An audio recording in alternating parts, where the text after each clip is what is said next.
রাজ্যে পালাবদলের পর থেকে তৃণমূল নেতাদের দল ছাড়ার হিড়িক শুরু হয়েছে। তাই আজ দুবরাজপুর পৌরসভার 12 নম্বর ওয়ার্ডের কাউন্সিলর সাগর কুণ্ডু সোশ্যাল মিডিয়ায় স্বেচ্ছায় পদ ছাড়লেন। পাশাপাশি দুবরাজপুর শহর তৃণমূল কংগ্রেসের যুব সভাপতির পদ থেকে ইস্তফা দিলেন।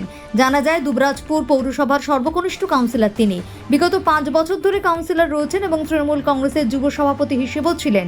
তবে রাজ্য বিজেপি সরকার আসতেই তিনি স্বেচ্ছায় ইস্তফা দেওয়ার সিদ্ধান্ত নিলেন। মানুষের রায়কে আমাকে মেনে নেওয়া উচিত। আসল মানুষত্ব তো ওইটাতেই যে নিজের যে মানুষের যে রায় দিয়েছে সেই রায়টা মেনে নিতে হবে আমাদেরকে। এবং অনেক দিন ধরেই আমি আজ রাজনীতিতে যুক্ত আছি, এত সময় চলে এলো এবারে রাজনৈতিক অবস্থান নেওয়া। হঠাৎ এই কাজের ময়দান থেকে সরে যাওয়ার সিদ্ধান্ত কেন? দেখুন, খারাপ তো লাগছে যে হয়তো এখন আর কিছুদিন বা কিছু মাস বাকি ছিল,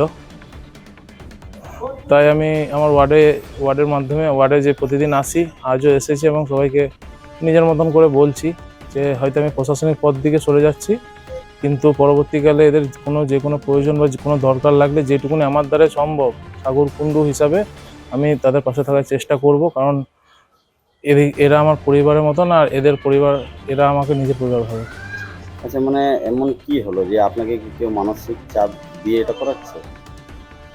সেরকম কিছু না, অনেক কিছু মিলে একটা সিদ্ধান্ত নেওয়া হয়েছে। আজ কিছুদিন থেকে চলছিল মনের মধ্যে, আজ এই সিদ্ধান্ত পূর্ণতা দেওয়া হলো। তাহলে কি বিজেপিতে যাওয়ার কোনো ইঙ্গিত? না, এখনো পর্যন্ত আমি এসব কিছু ভাবিনি।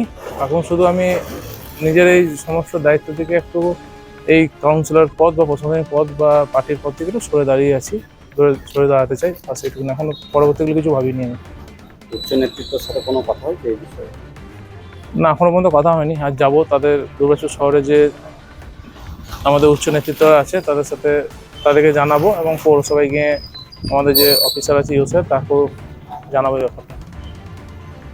আচ্ছা, মানে জেলা নেতৃত্বের কাছে মানে এই নিয়ে কোনো আলোচনা হয়েছে? না, সেরকম কিছু হয়নি। তারা কি আপনার সাথে কোনো যোগাযোগ করেছেন?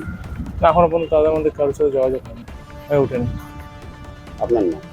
আমার নাম সাগর কুণ্ডু। আমি দুবরাজপুর শহরের 12 নম্বর ওয়ার্ডের কাউন্সিলর ও দুবরাজপুর শহর যুব তৃণমূল কংগ্রেসের সভাপতি পদে নিযুক্ত ছিলেন। বিষয়টাকে দেখছি আমাদেরকে তো খুবই খারাপ রয়েছে। সাগরদা এসেছিলেন আমাদের এখানে রাজনীতি করার ইনকামের জন্য নয়, যে পাড়াতে গরিব মানুষ অসহায়ী যাদের পুরো বুঝে নেন অনেক কষ্ট ব্যাপারে ছিল, তাদের হেল্প করার জন্য এসেছিল। কারণ রাজনীতিতে দাঁড়ায় নাই তার আগে লকডাউনের সময় উনি কিন্তু বাড়িতে গিয়ে না কার কি অসুবিধা ছিল ও দেখে বেরিয়েছে। তখন রাজনীতিতে জয়েন হয় নাই, তখন কাউন্সিলর অন্যজন ছিল। তো আমাদেরকে খুবই খারাপ লাগছে। সাগরদা আমাদের নেতাদের জন্য একটা পরিবারের মতন ছিল, আমাদের খুবই খারাপ লাগছে যে একটা পদ থেকে ইস্তফা দিয়েছে।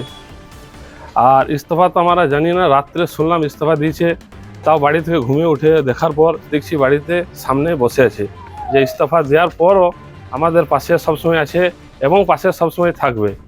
ও তো রাজনীতি লাভের জন্য আসে নাই। আমাদের ইসলামপুরে সবাই জানে, গ্রামবাসী, যে সাগরদা কি কাজ করেছে ইসলামপুরে লেগে, আরও কোনো লাভের জন্য আসে নাই। দেখুন, আমরা সোশ্যাল মিডিয়ার মাধ্যমে দেখলাম দুবরাজপুর পৌরসভার 12 নম্বর ওয়ার্ডের কাউন্সিলর সাগর কুণ্ডু তিনি নাকি তার কাউন্সিলর পদ থেকে ইস্তফা দিচ্ছেন এবং দলেরও দায়িত্ব যেটা আছে সেই দায়িত্ব থেকেও তিনি ইস্তফা দিচ্ছেন। এখন অফিসিয়ালি যতক্ষণ না তিনি ইস্তফা দিচ্ছেন আমরা কেউ জানি না ইস্তফাটা আদৌ সত্য কি মিথ্যা। কিন্তু এটা তো পরিষ্কার, যেভাবে বাংলার মানুষ পরিবর্তন নিয়ে এসেছে, এই পরিবর্তনে তৃণমূল কংগ্রেস বলে আগামী দিনে কিছু থাকবে না। কারণ তৃণমূল কংগ্রেস মানেই হচ্ছে দুর্নীতি, সীমাহীন দুর্নীতি। আর সেই সব কিছু থেকে বাঁচতে অনেকেই তাদের দলের থেকে, তাদের জনপ্রতিনিধি পদ থেকে তারা ইস্তফা দিতে চায়। কিন্তু বাংলার মানুষ তারা যেভাবে এই সরকারকে নিয়ে এসেছে, আমরা সরকারের ভূমিকায় প্রত্যেকটা মুহূর্ত পালন করব। তার সাথে যে সমস্ত পৌরসভা যারা এতদিন চালিয়ে এসেছে, 50 বছর পূর্তিও করেছেন,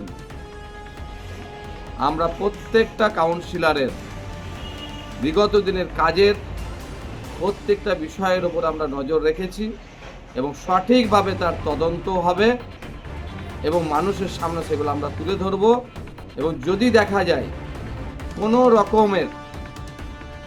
ধরনের 2 নম্বরই দুর্নীতি সাহারা নেওয়া হয়েছে, তার আইনজ্ঞ ব্যবস্থা কঠোরভাবে নেওয়া হবে এবং পৌরসভাকে স্বচ্ছতা রাখা, দুর্নীতিমুক্ত রাখা, পরিষেবা 100% দেওয়া আগামী দিনে মানুষের আশীর্বাদ নিয়ে আমরা করব।